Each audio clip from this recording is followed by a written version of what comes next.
Hariom to all of you. जैसा कि आप जानते हैं कि AISSE का एग्ज़ाम कंडक्ट हुआ था, तो उसके हम 9 क्वेश्चन के मतलब क्लास 9 के क्वेश्चन को एंट्रेंस जो एग्ज़ाम हुआ था उसका आंसर शीट लेकर तैयार है।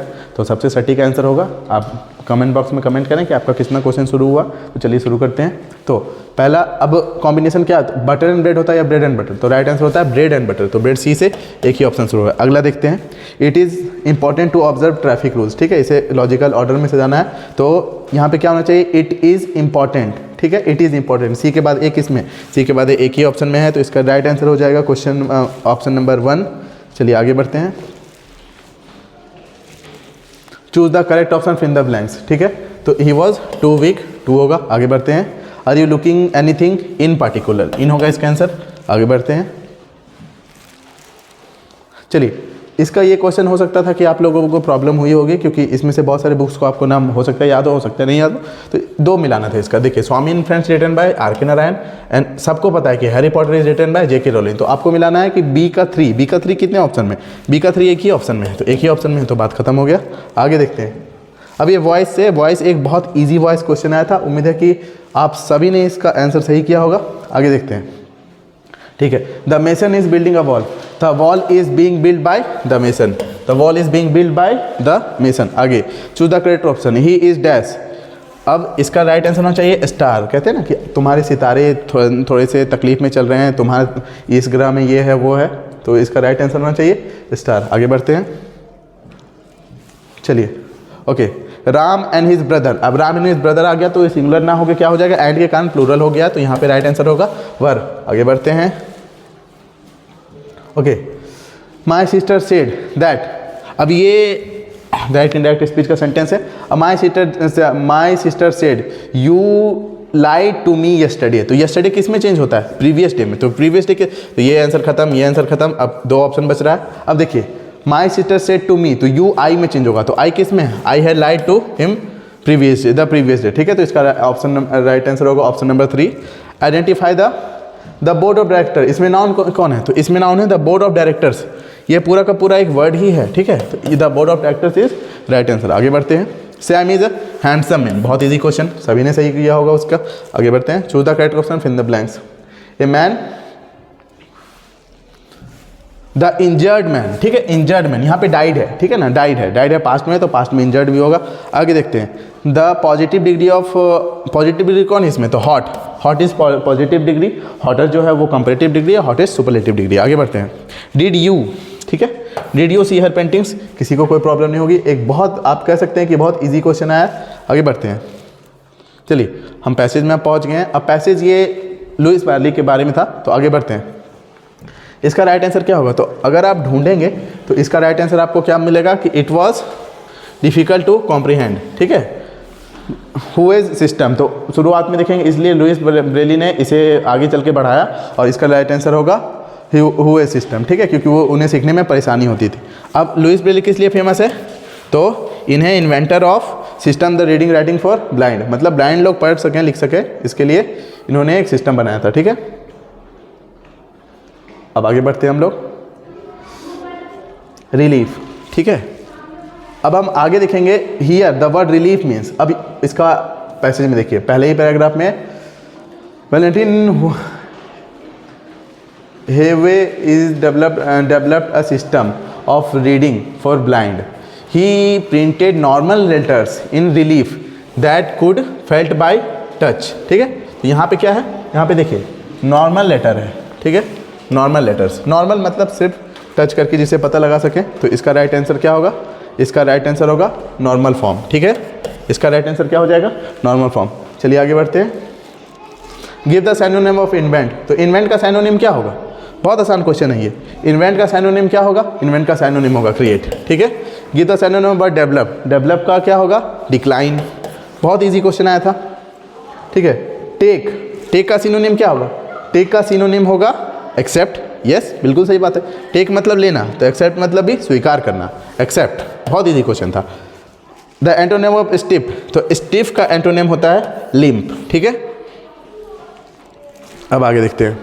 They aren't good in scuba, they aren't good scuba driver.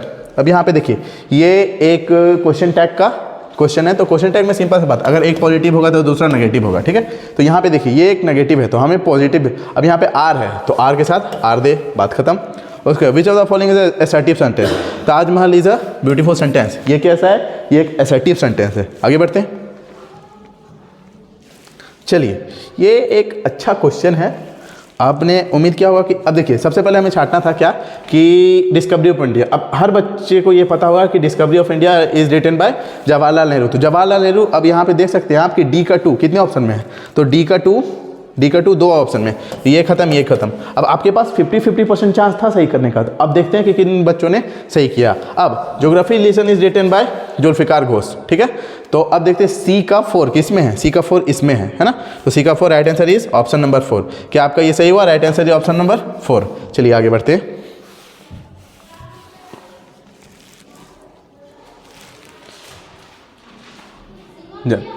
General science आ गया, अब हम लोग जल्दी से एसएसटी को भी देख ही लेते हैं, उसके बाद फिर चलिए नेबरहुड मार्केट प्रोवाइड्स। एसएसटी में जैसा कि एक कंपैरेटिवली मुझे जैसा लगा उससे इजी क्वेश्चन है, तो the neighbourhood market are ones which provide all necessary item, है ना। जो हमारा लोकल मार्केट होता है हमें क्या, हमें वहाँ फरारी मिल जाती है, नहीं कुछ भी ऐसा नहीं मिलता है, हमें जो लोकल हमारे डेली लाइफ की चीज़ें होती है वो मिल जाती है, ठीक है। चलिए आगे बढ़ते हैं। Khilafat movement was launched by Mohammad Ali and Shaukat Ali, है ना। खिलाफत मूवमेंट, खलीफा कौन, इटली के, सॉरी टर्की के खलीफा पे एक ट्रीटी इम्पोज कर दिया गया था, जिसका जो अपोज था, जिसको पूरे दुनिया भर के मुसलमानों ने अपोज किया था। तो इंडिया में महात्मा गांधी को लगा था कि हिंदू और मुसलमानों को एक जगह लाने का हमें मौका मिला है, तो इसका स्टार्ट किया था मोहम्मद अली एंड शौकत अली ने। वेद समाज establish in Madras 1864 which was the following. अब ये वेद समाज किस लिए, तो आपने पढ़ा होगा कास्ट वाले चैप्टर में, क्लास 8 के एनसीईआरटी बुक में हिस्ट्री में, ये किया गया था अलाउ द मूविंग, सॉरी कहाँ गया, to abolish the distinction of for improvement women and poor people, ठीक है। तो ये कास्ट जो सिस्टम था उसको ठीक करने के लिए बनाया गया था, ठीक है। अब Ladakh desert only inhabited by, तो यहाँ पे कौन कौन है, तो यहाँ पे बौद्धिस्ट और मुस्लिम है। ये आप दिमाग लगा के बना सकते थे, क्यों, क्योंकि लद्दाख एक तरफ से बाउंडेड है किससे, चाइना से, और एक तरफ से पाकिस्तान से। तो पाकिस्तान तो मुस्लिम और यहाँ पे बौद्धिस्ट रहेंगे लद्दाख में, ठीक है। लेकिन जम्मू में तो बहुत सारे रिलीजन के लोग रहते हैं। Choose the true about the internet, तो इंटरनेट के बारे में क्या ट्रू नहीं है, तो ये क्या हम इंटरनेट के मदद से एक जगह से दूसरी जगह कूद के चल जाते हैं, नहीं, हम बस अपने सामान को एक जगह से, तो ये सारे ऑप्शन सही हैं, रॉन्ग सिर्फ ऑप्शन नंबर 3 है। आगे बढ़ते हैं।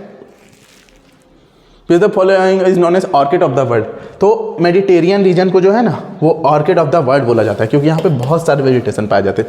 Which is the example of sandstone is the example of परतदार चट्टान, है ना, सेडिमेंटरी रॉक, जो सेडिमेंट लागने से होता है। आप अगर इसे अगर तोड़ेंगे किसे, सैंडस्टोन को, तो इसका बहुत सारा पार्ट निकलेगा, लेयर निकलेगा, इसीलिए किस चीज़ का एग्जाम्पल है, सेडिमेंटरी रॉक का। अब आगे देखते हैं। चलिए ये मैच द फॉलोइंग था, ये बहुत इजी क्वेश्चन था, जैसा कि मैंने शुरू से ही बताया कि ये फंडामेंटल राइट से जरूर क्वेश्चन रहेगा। तो राइट टू इक्वालिटी का मतलब क्या होता है, इक्वालिटी बिफोर लॉ। तो मिलाते हैं, ए का 2 किस में है, ए का 2 एक ही ऑप्शन में है, बात खत्म है, लेकिन फिर भी हम सब मिलाते हैं। राइट टू फ्रीडम, तो फ्रीडम मतलब क्या होता है कि हम बहुत सारे एसोसिएशन अपना बना सकते हैं, पीसफुल होना चाहिए वो, ठीक है। उसके बाद right to freedom of religion, हम कंसाइजमेंट कर सकते हैं जी कि अगर हम, जैसे मैं अगर हिंदू हूँ या मैं कोई भी रिलीजन का हूँ, मैं चाहे किसी भी रिलीजन को चाहूँ तो प्रैक्टिस कर सकता हूँ। ये हमारी कॉन्स्टिट्यूशन हमें मतलब गारंटी देती है, ठीक है, हमारे पास ये फंडामेंटल राइट है। और right against exploitation, prohibition of human trafficking, मतलब हम इंसान को बेच नहीं सकते हैं, ठीक है। वरना पता लगेगा इंडिया में इतने सारे बच्चे हैं, सभी को बेचना शुरू कर दिया। चलिए, identify the classified as plantation crop, not as plantation crop, तो इनमें से कौन सा प्लांटेशन क्रॉप नहीं है, तो राइस एक प्लांटेशन क्रॉप नहीं है, ये एक स्टेपल क्रॉप है, मेन क्रॉप। चलिए आगे देखते हैं। Choose the correct patent. अब पेटेंट का मतलब क्या होगा, it means exclusive right over any idea और इन्वेंशन। जैसे मान लीजिए एक पेन है, ये पेन अगर मैंने डिस्कवर किया, ये मैंने बनाया, तो इस पर मेरा पेटेंट होगा, मतलब इसे सिर्फ अब कोई भी मेरे से लेके इसे बनाएगा, ठीक है, तो ये मेरा अपना आइडिया है, तो इसे पेटेंट कहते हैं। आगे बढ़ते हैं। Who I am founder of सूर डायनेस्टी। देखिए कितना इजी क्वेश्चन आया है, उम्मीद है कि आप सभी ने इसका आंसर सही किया होगा। तो who I am Sher Shah Suri, सूर dynasty, battle of Chausa and battle of Kannauj, Humayun को इन्होंने हराकर भगा दिया था, है ना, चौसा के पास। चलिए आगे देखते हैं। ग्राम पंचायत, तो ग्राम पंचायत का मिनी टैक्स कहाँ से आता है, तो जो लोकल होते हैं, मार्केट होते हैं, उन पे देखते हैं एक आप पैसा कलेक्ट करने के लिए आते हैं, तो वहीं से ग्राम पंचायत को क्या मिलती है, टैक्सेस मिलती है। The land from which form by river is इसका होना चाहिए आंसर लोएस, ठीक है। लोएस ये डेजर्ट के एरिया में होता है। मिनेंडर, तो अब मिनेंडर क्या होता है, तो मिनेंडर ऐसे करके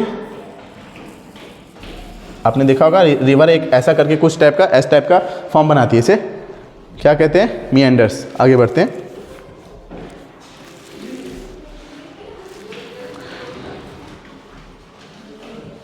आयरन मेड फ्रॉम आयरन और product is known as mineral based industry. उम्मीद है कि आपने मरीन बेस्ड इंडस्ट्री ना लगाया होगा, मतलब हड़बड़ाकर, क्योंकि ये बहुत इजी, मरीन मतलब समुद्र के उत्पाद, ठीक है। आगे देखते हैं 1858, इसका क्या होगा आंसर कि जब 1857 में रिवॉल्ट हुआ तो एक रिस्पॉन्सिबल गवर्नमेंट का बनाने के कारण कोई वहाँ के जो क्वीन थे उन्होंने एक मतलब प्रोविजन दिया कि हमारे रिस्पॉन्सिबल गवर्नमेंट बनाएंगे, इसलिए पावर को जो था वो ट्रांसफर कर दिया गया। तो ये क्या होगा 1858 का जनरल विथ वाइसराय, ठीक है। आगे the article constitution every the fundamental right of including right to health. Right to health किस में आता है, आर्टिकल 21 में, है ना, प्राण एवं दैहिक स्वतंत्रता, राइट टू लाइफ, है ना। आगे देखते हैं the meaning of world metamorphic. Metamorphic का मतलब क्या होता है, तो मेटामॉर्फिक आपने साइंस में भी पढ़ा होगा, मेटामॉर्फिक आपने ज्योग्राफी भी पढ़ा होगा, इसमें चेंज होता है, ठीक है, ड्रास्टिक चेंज। तो क्या होगा, चेंज फ्रॉम, है ना। आगे अब ब्रह्म समाज, तो ब्रह्म समाज के फाउंडर कौन है, अब कमेंट में सब करके बताएं। फाउंडर ऑफ ब्रह्म समाज इज राजा राम मोहन राय। तो देखते हैं क्या ए का 3 किस में है, ए का 3 किस में है, ए का 3 सॉरी यस, ए का 3 किस में है, ए का 3 ऑप्शन ढूंढते हैं, ए का 3 इसमें है, ठीक है। तो सिर्फ ये होगा, बाकी सब पता होगा कि रामकृष्ण मिशन किसने किया है, तो रामकृष्ण मिशन किया है स्वामी विवेकानंद ने। उसके बाद गुलामगिरी एक बुक था जिसे लिखा था ज्योतिबा फुले ने, और आर्य समाज स्वामी दयानंद सरस्वती। आगे बढ़ते हैं, choose the correct number birth. अब जैसा कि आपने पॉपुलेशन चैप्टर में पढ़ा होगा कि 1000 बच्चों का जो रेशियो होता है, मतलब इसमें अगर आपको कुछ आए तो ऐसा कुछ है, रेट वगैरह आए तो 1000 देखें और टिक मार दें, आगे बढ़ जाएं, ठीक है। अगर हम किसी दिन अगर डिटेल क्लास करेंगे तो इसको डिटेल में समझने की कोशिश करेंगे। अभी तो ये आंसर शीट है। अब देखिए इसका राइट आंसर क्या होगा, ये भी एक बढ़िया क्वेश्चन था, इजी क्वेश्चन था। अब शिफ्टिंग कल्टीवेशन क्या होता है, नोमैडिक हर्डिंग, अब इसमें लोग एक जगह से दूसरी जगह मूव करके चल जाते हैं। कमर्शियल फार्मिंग मतलब prevent in the thickly populated area, है ना। उसके बाद सॉरी इसका होगा ऑप्शन नंबर बी, है ना, इंटेंसिव फार्मिंग, ये जहाँ पे बहुत ज़्यादा पॉपुलेशन होता है वहाँ पे किया जाता है। शिफ्टिंग कल्टीवेशन को क्या कहते हैं, स्लैश एंड बर्न। तो हम देखते हैं कि बी का ए किस में है, बी का ए किस में है, बी का ए इसमें है, बी का ए इसमें है, ठीक है। उसके बाद हम देखते हैं शिफ्टिंग कल्टीवेशन, सो इंटेंसिव सब्सिस्टेंस फार्मिंग, ए का 3 किस में है, ए का 3 इसमें है, और किसी में है, और किसी में नहीं है, तो राइट आंसर होगा ऑप्शन नंबर 2। आगे देखते हैं, is the following is a public sector company. अब पब्लिक सेक्टर कंपनी का मतलब होता है गवर्नमेंट कंपनी, मतलब जिसमें भी लिमिटेड आ जाए, लिमिटेड, वो किसी भी एंगल में प्राइवेट कंपनी ही होगी, वो नहीं होगी पब्लिक सेक्टर कंपनी। तो किसमें लिमिटेड आ रहा है, ये कोऑपरेटिव कंपनी है, सभी को पता है, इसमें भी लिमिट, ये भी नहीं, अब ये और ये, तो यूनियन कार्बाइड भी एक प्राइवेट कंपनी है। इसका राइट आंसर क्या होगा, स्टील अथॉरिटी ऑफ इंडिया। आप एनसीईआरटी के बुक में देखें, आपको आंसर मिल जाएगा। अब इसे सही क्रम में लगाना है, मतलब सही ऑर्डर में, ठीक है।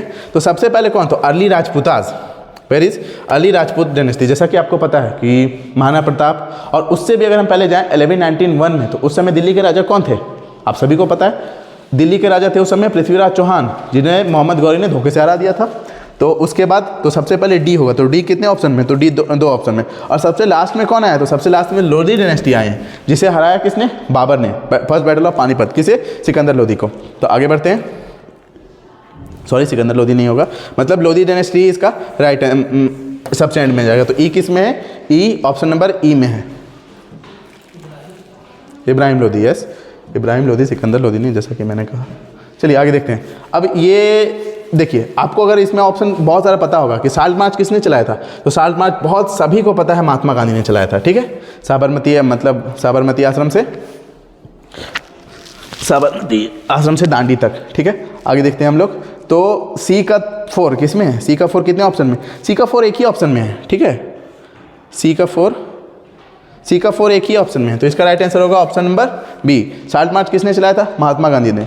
उसके बाद पार्टीशन ऑफ बंगाल, कर्जन, तो डी का 2 भी देख सकते हैं, तो डी का 2 किस में है, डी का 2 भी इसी में है, तो यही होगा option number 2 is right answer. अब और क्वेश्चन बचे हैं क्या, देखते हैं।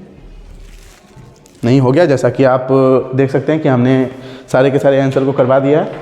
तो अब आप कमेंट बॉक्स में कमेंट करके बताएं कि आपका कितना क्वेश्चन सही हुआ। क्वेश्चन देख सकते हैं कि एक इजी क्वेश्चन है था। अगर आपने अपना बुद्धि लगाई होगी, अगर आपने अपनी बुद्धि का इस्तेमाल किया होगा और आप पेशेंस से, अगर आपने हड़बड़ी नहीं की होगी, आपने क्वेश्चन को आराम से पढ़ा होगा, तो आपके बहुत सारे क्वेश्चन सही होंगे।